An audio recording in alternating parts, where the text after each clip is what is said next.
तुम्हारे साथ छल तुम्हारी अपनी इच्छाओं ने किया है, तुम्हारे हट ने किया है,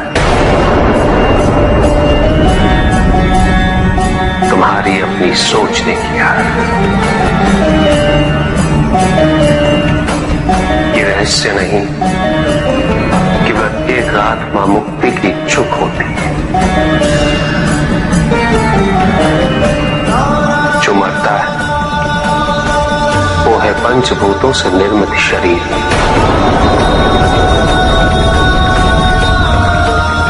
किंतु आत्मा तो अजर है, अमर है।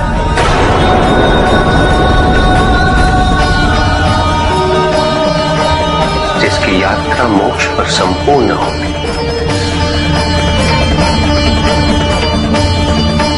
जहां सांसारिक बंधनों से व्यक्ति मुक्त हो जाता है,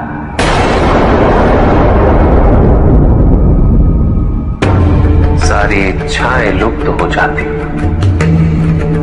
किंतु तुमने तो कभी सत्य की खोज ही नहीं की। तुम तो सदैव उन तत्वों को ढूंढते रहे जो तुम्हारे अहंकार के पोषण हेतु आवश्यक थे।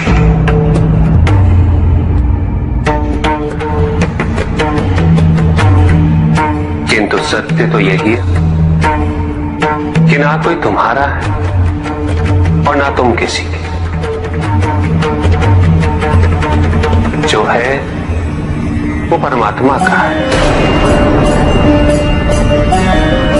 और जो नहीं वो भी परमात्मा का ही है। इस शरीर में तुम इस सत्य से अनभिज्ञ हो, किंतु इस शरीर के पूर्व तुम्हें इस सत्य का बोध था और इस शरीर के पश्चात भी रहेगा। प्रश्न ये है कि क्या तुम इस सत्य को अभी स्वीकार करना चाहते हो? यदि करते हो तो परिवर्तन का मार्ग स्वतः प्रदर्शित हो जाएगा। आजीवन तुम प्रत्यक्ष को सत्य मानते रहे, परोक्ष सदैव महत्वहीन रहा। तुम्हारे पास यही अवसर है उस भूल को सुधारने का। भक्ति हेतु यदि कुछ अनिवार्य है तो केवल भक्ति ही।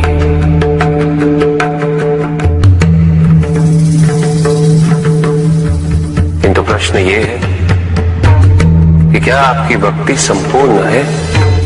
विश्वास और भ्रम के बीच की रेखा अत्यंत महीन होती है।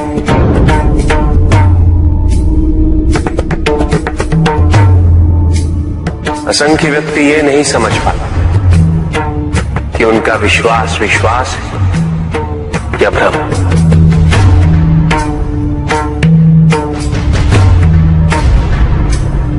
मुझ तक पहुंचने के लिए किसी और की आराधना अनिवार्य नहीं। मेरे सच्चे भक्त तो मुझे किसी भी रूप में पूज सकते, किसी भी रूप में प्राप्त कर सकते। ओम नमः शिवाय। पुरुष और प्रकृति एक है, वो कभी पृथक नहीं हो सकते।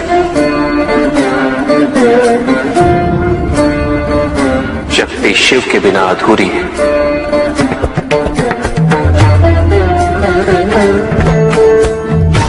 और शिव तो शक्ति के बिना शव के समान है। शिव शक्ति पुरुष प्रकृति का संतुलन सदैव अनर्थकारी सिद्ध होगा। शरीर में यदि स्त्री तत्वों की ऊर्जा नहीं तो शरीर निर्जीव है।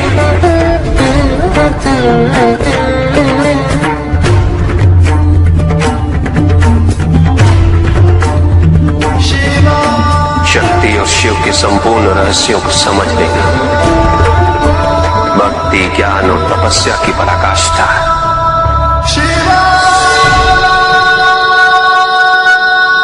जब ज्ञान के लिए शब्द पर्याप्त बना, उदाहरण प्रस्तुत करना अनिवार्य हो जाता है। केवल आपके लिए ही नहीं, अपितु आपके माध्यम से समस्त संसार को शिव और शक्ति की संयुक्ता से पुनः अवगत कराना इस प्रसंग का उद्देश्य था, जो पूर्ण होगा। महादेव महादेव।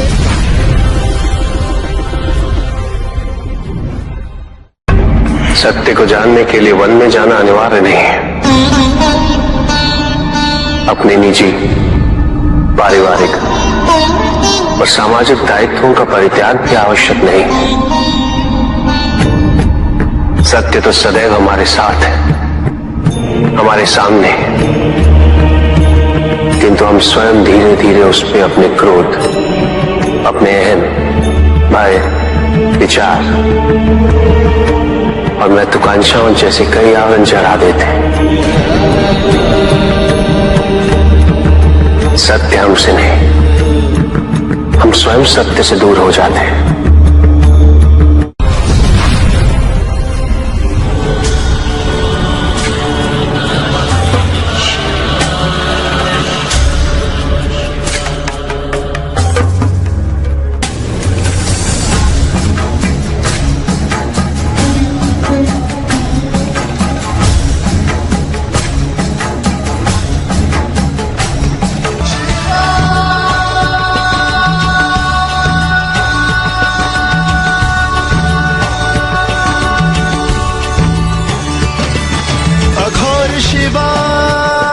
ईशान शिवा, वामदेव शिवा, रुद्र शिवा। अघोर शिवा, ईशान शिवा, वामदेव शिवा, रुद्र शिवा। तीनों लोक में, तीनों काल में सर्वोपरि तत्पुरुष शिवा।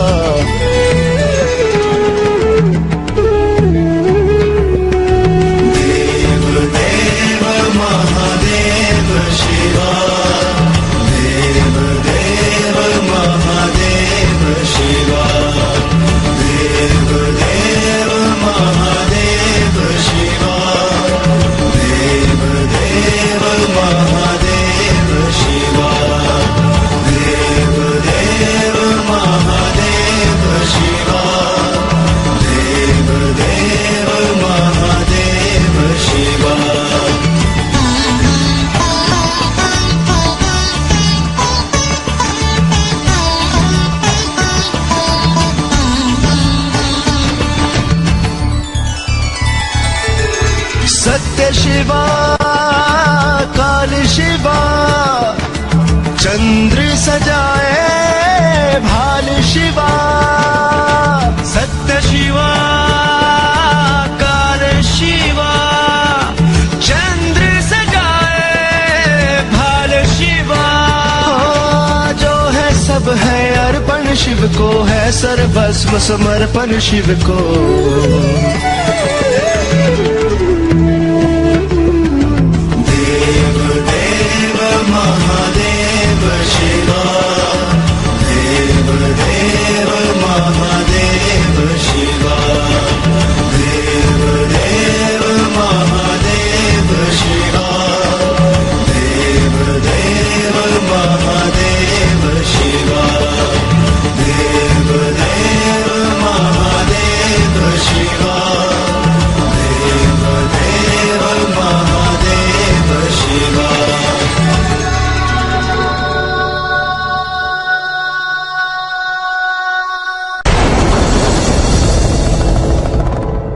मुझे सभी भक्तों की पूजा विधि स्वीकार्य है, किंतु कोई विधि किसी से श्रेष्ठ नहीं, किसी की भी भक्ति किसी से श्रेष्ठ नहीं।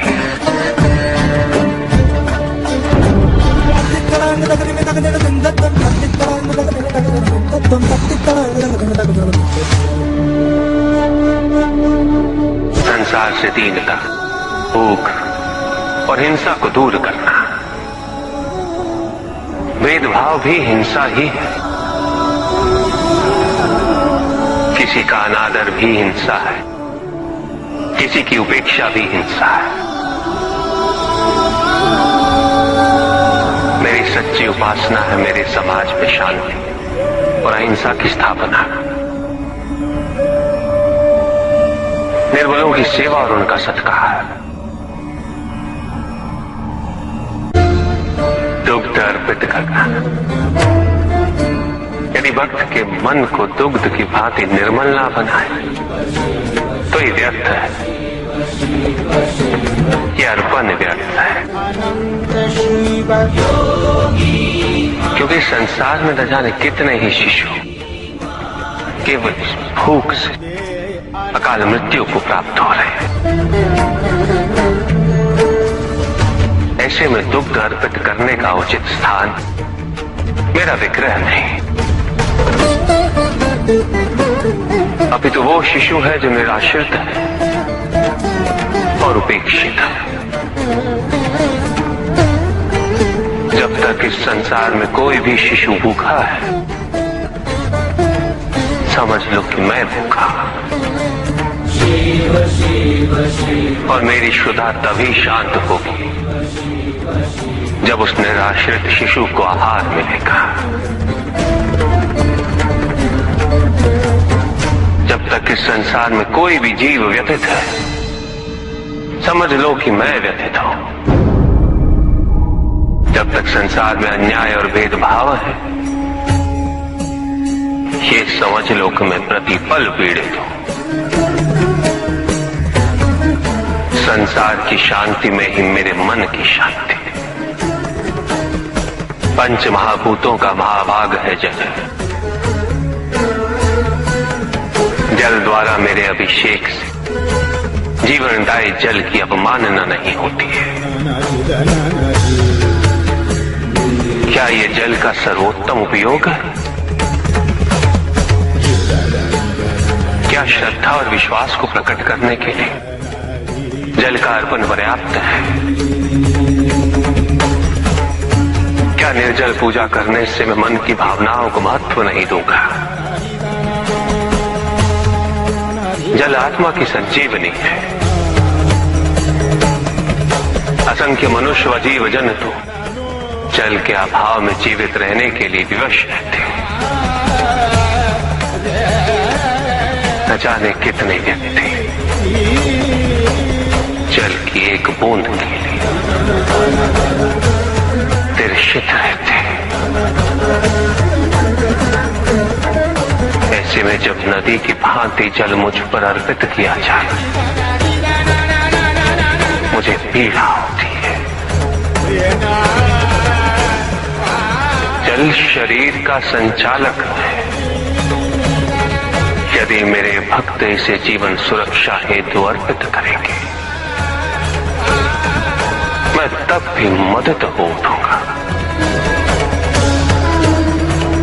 बेलपत्र मुझे अति प्रिय है, ये मेरा संताप हरते हैं। धतूरा मुझे प्रिय है, ये मुझे शांति देता है। किंतु यदि संसार शांति का युद्ध क्षेत्र बना रहेगा, मेरे स्वजनों के बीच सदैव महायुद्ध छिड़ा रहेगा, तो मात्र धतूरा और बेलपत्र अर्पित करने से मेरे मन को शांति कैसे मिल जाएगी?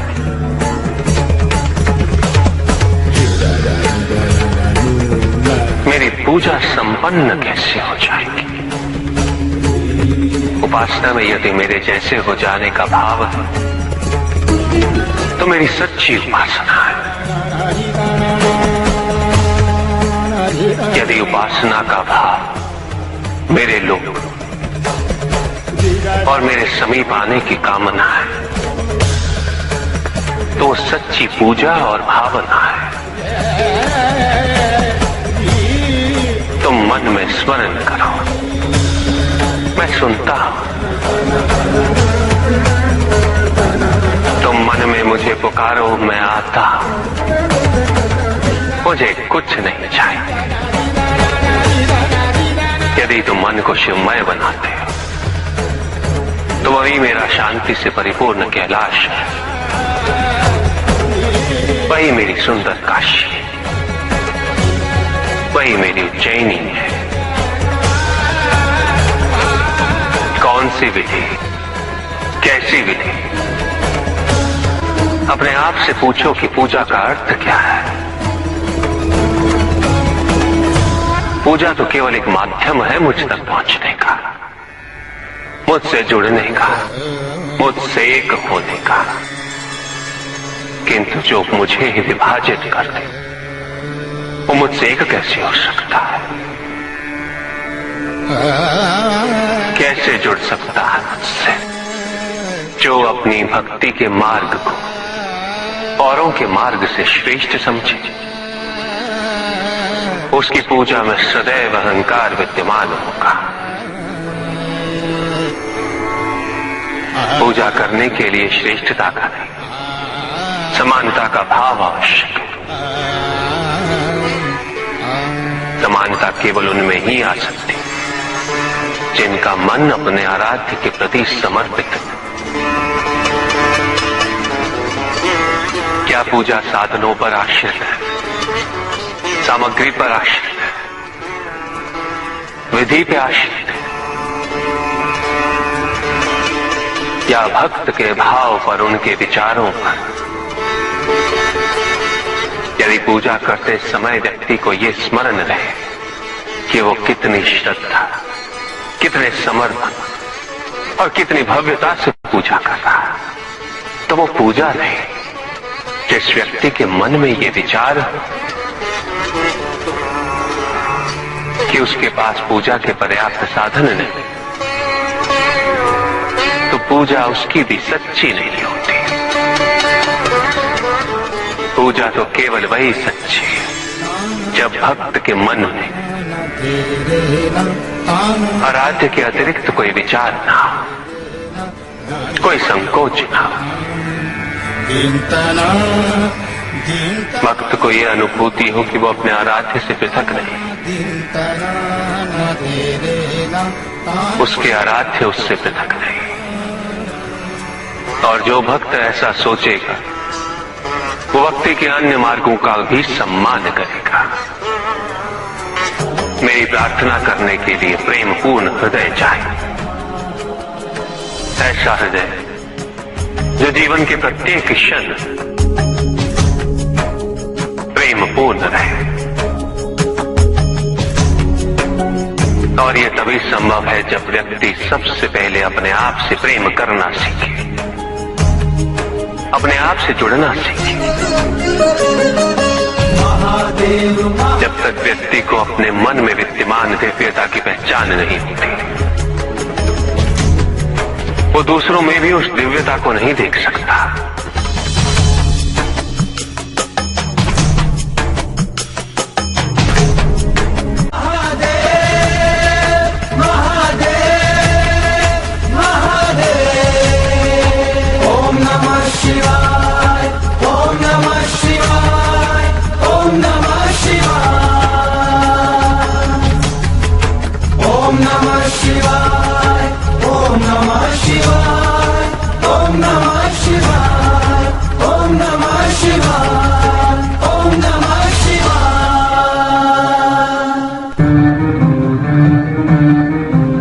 तुम्हारे लिए केवल बाहरी सौंदर्य का ही महत्व, आंतरिक सुंदरता का कोई मूल्य नहीं। किंतु स्मरण रहे, जब तक तुम अपने अस्तित्व को बाहरी तत्वों से परिभाषित करते रहोगे, तुम अहंकार को पोषित करते रहोगे। संतोष को तुम जितना बाहर ढूंढोगे उतना ही असंतोष बढ़ेगा, असुरक्षा बढ़ेगी।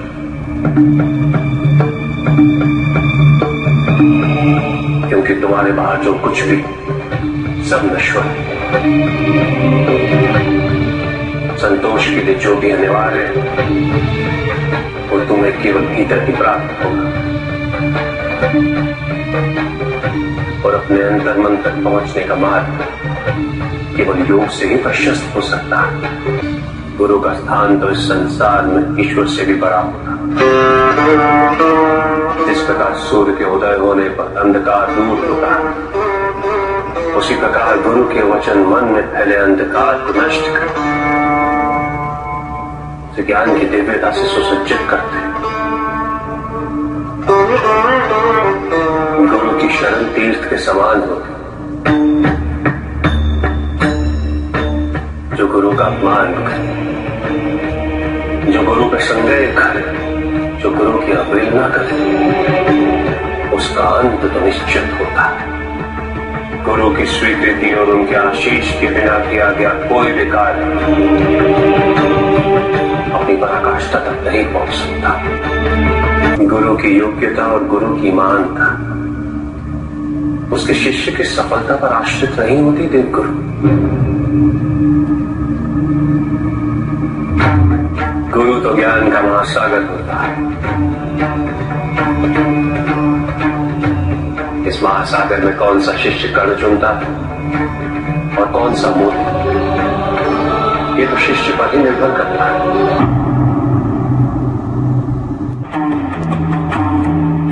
गुरु तो वो प्रकाश होता है जो शिष्य के नेत्रों से अज्ञान रूपी अंधकार को ज्ञान रूपी अंजन से दूर करता है। किंतु जब शिष्य स्वयं अंधकार का चयन करे तब क्या महादेव? तब गुरु अंतिम क्षण तक अपने शिष्य को सन्मार्ग पर लाने का प्रयास करता है। आपके लिए ये स्थिति नवीन नहीं है शुक्राचार्य।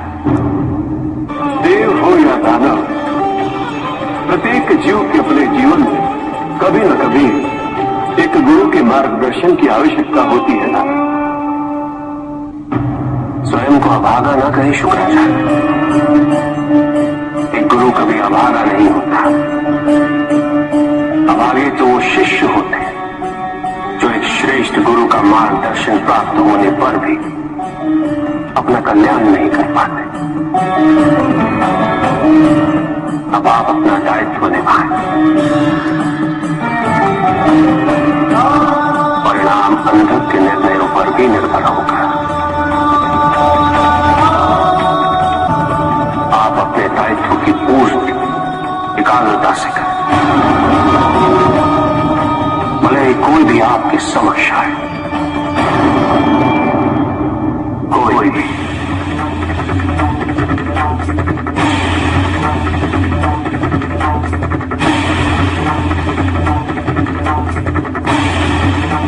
जीवन की विविधता में मेरा सच्चा भक्त केवल मुझे ही पाएगा,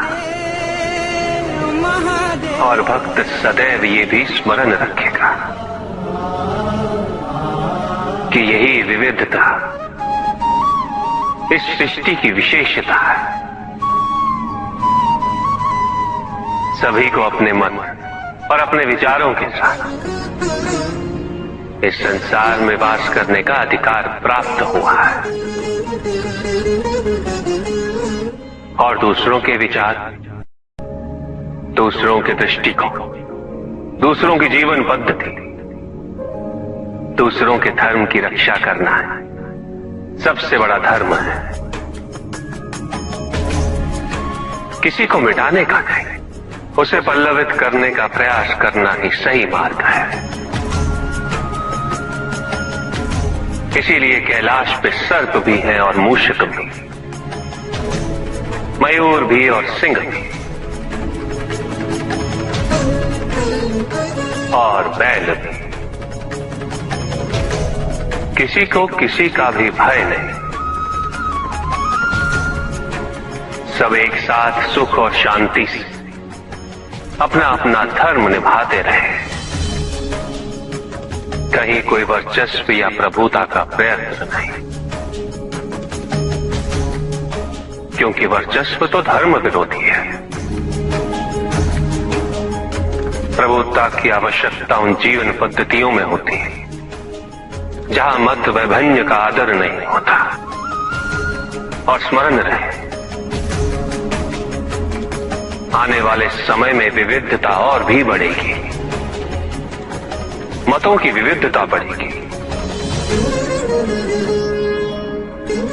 दृष्टिकोण की, विचारों की विविधता बढ़ेगी। प्रत्येक युग अपने पथ प्रदर्शक, अपने उपदेशक साथ लाता है और सदैव लाता रहेगा। और भी पंथ आएंगे और भी ग्रंथ आएंगे, ये तो स्वाभाविक है। ऐसे में पारस्परिकता और सहअस्तित्व जीवन व्यापन के अत्यावश्यक स्तंभ होंगे।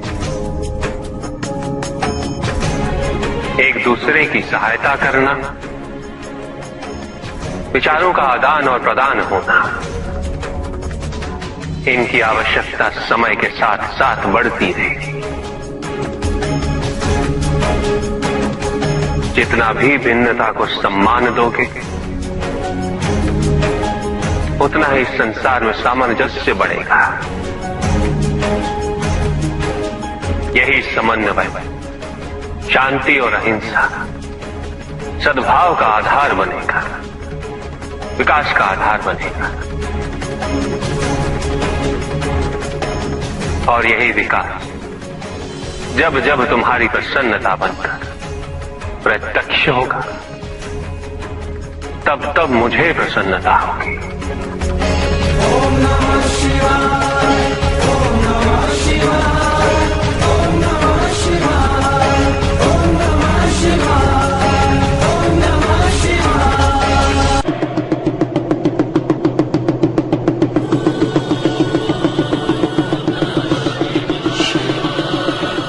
जहां न अमृत, न विष,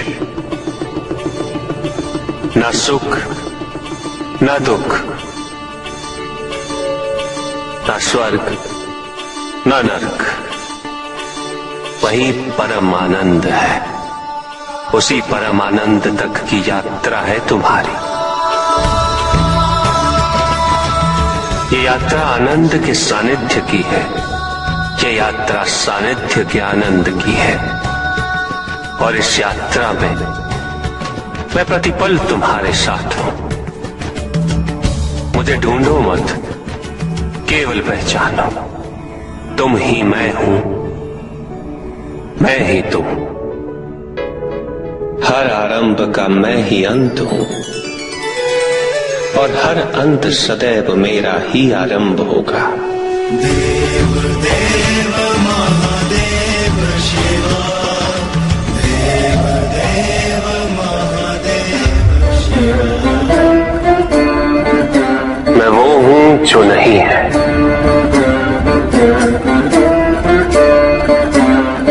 जो नहीं है वो मैं हूं।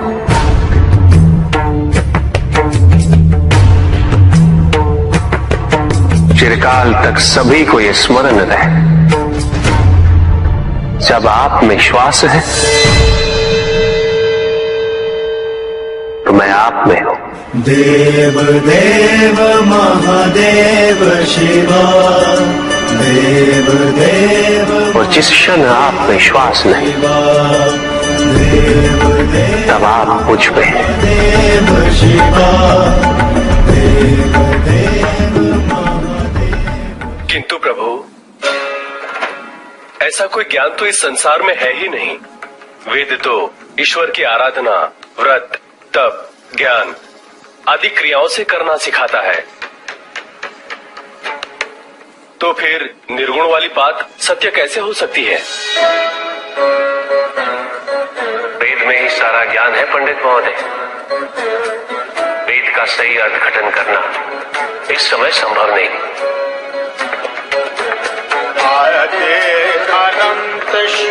प्रजापिता ने वेद के मंत्र दिए ताकि मनुष्य मात्र अपने गुणों के माध्यम से निर्गुण तक पहुंच सके।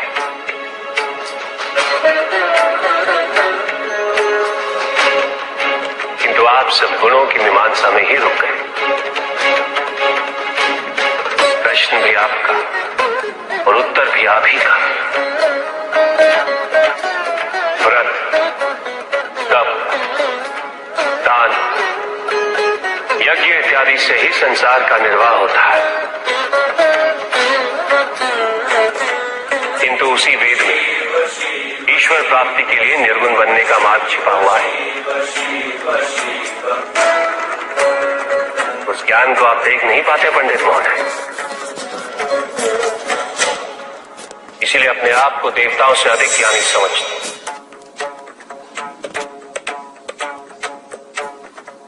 पंडित महोदय, ज्ञान का भ्रम अज्ञानता का प्रथम लक्षण है।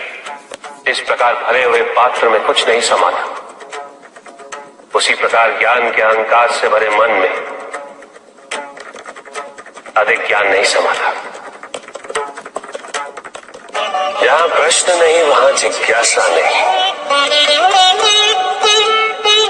और जहां जिज्ञासा नहीं होती वहां ज्ञान की वृद्धि नहीं हो सकती। निसंकोच होकर पूछिए। प्रभु, आप तो कालोपरी हैं, सर्वज्ञ हैं, त्रिकालदर्शी हैं। चारों ओर ये जो अज्ञान का अंधकार फैल रहा है, उसमें ज्ञान का मूल अर्थ कहीं ना कहीं खोता जा रहा।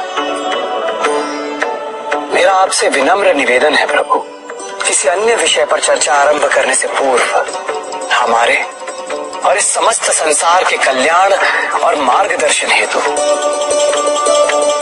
आप ज्ञान की मूल परिभाषा से एक बार हमें पुनः अवगत करवाएं। ज्ञान और अज्ञान की परिभाषा को स्पष्ट रूप से समझने के लिए ज्ञान और अज्ञान की विशेषताओं का स्मरण करना आवश्यक है। जिसके कारण स्वार्थ, विनाश, क्रूरता, अशांति और भय में वृद्धि हो, वह ज्ञान है। किंतु जो व्यक्ति को उदार, निर्भीक, सहनशील और विनम्र बनाए, वही ज्ञान है। अज्ञान की शक्तियां दुरुपयोग करने हेतु प्रेरित करती हैं, किंतु जो अपनी शक्तियों और अपने सामर्थ्य के प्रति अपने उत्तरदायित्व को समझाए, जो न केवल अपने अपितु अपने से पहले संसार के उद्धार हेतु प्रोत्साहित करे, वो ज्ञान है। ज्ञान का मूल उद्देश्य ही परोपकार है, सृजन है। दूसरों की भावनाओं को समझना, उनका आदर करना, यही ज्ञान है। क्योंकि ज्ञान हमें न केवल अपने अपितु दूसरों के दुख और सुख के प्रति भी संवेदनशील बनाता है। किंतु जो दूसरों की भावनाओं का अनादर करे, उसे ज्ञान की श्रेणी में कैसे रखा जा सकता है? अज्ञान के कारण व्यक्ति सांसारिकता में बंधता जाता है, वो माया में उलझता जाता है। अज्ञान परम सत्य से दूर ले जाने का माध्यम है, किंतु ज्ञान व्यक्ति को परम सत्य की ओर ले जाता है। ज्ञान मुक्तिदायक है, मोक्ष का मार्ग है, और इस मुक्तिदायक ज्ञान का सर्वोच्च रूप है आत्मज्ञान, और यही ज्ञान की पूर्णता भी है। ज्ञान और अज्ञान का ये अंतर भक्ति का उचित मार्ग बताए हमें, ताकि मेरी भांति दूसरा कोई भूल ना करे। भक्ति मुक्ति का आधार है पुष्पदल, और मुक्ति तो केवल समर्पण से ही संभव होगी। और समर्पण के लिए पुष्प नहीं, स्वर्ण नहीं, आभूषण भी नहीं, रत्न नहीं, धन नहीं, विधि विधान नहीं, केवल अपने मन को अर्पित करना अनिवार्य कार्य है। जानना चाहते हो पुष्पधर कि वो कौन से पुष्प हैं जो मुझे अत्यंत प्रिय है? इंद्रियों का नियंत्रण, दया, शांति, तप, क्षमा, ध्यान और सत्य। और जब कोई मेरे इन पुष्पों से आराधना करे, मैं अवश्य प्रसन्न होता हूं। भक्ति में भव्यता आवश्यक नहीं है पुष्पधर, अभी तो सरलता आवश्यक है। भक्त के लिए ये समझना अत्यंत कठिन हो जाता